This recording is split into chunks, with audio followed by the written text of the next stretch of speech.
სასამართლო სისტემაში განსახორციელებელი ცვლილებების შესახებ დღეს სასტუმრო თბილისი მერიოტში 4 საათიანი დისკუსია მიმდინარეობდა. იუსტიციის სამინისტროს მიერ წარმოდგენილი კანონპროექტის განხორციელებას ეწინააღმდეგებიან იუსტიციის უმაღლესი საბჭოს წევრები.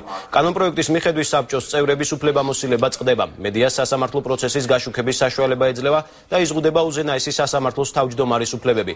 კოტე კუბლაშვილი ხელისუფლების მხრიდან სასამართლოს დამოუკიდებლობაში ჩარევაზე საუბრობს.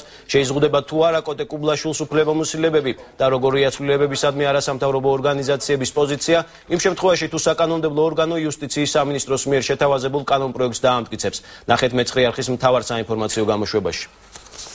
იმ რეალობების გათვალისწინებით, პირველ ყოვლისა საჭიროებს ინსტიტუციურ რეფორმას მართლმსაჯულების სისტემა, მათ შორის იუსტიციის უმაღლესი საბჭო, მათ შორის მოსამართლეთა კონფერენცია, მოსამართლეთა კონფერენციის ადმინისტრაციული კომიტეტი და სხვა ინსტიტუტები. ჩვენ ვთვლით, რომ იქ არის რამდენიმე დებულება, რომელიც პირდაპირ ეწინააღმდეგება დამოუკიდებლობის პრინციპებს. სასამართლო ხელისუფლებაში, როგორც ხელისუფლების დამოუკიდებელ შტოში, საკანონმდებლო ხელისუფლების მხრიდან მოსალოდნელი არის ისეთი ჩარევა, რომელიც პირდაპირ ასე ვთქვათ ინსტიტუციონალურ დამოუკიდებლობას ასე ვთქვათ აშკარა საფრთხეს უქმნის.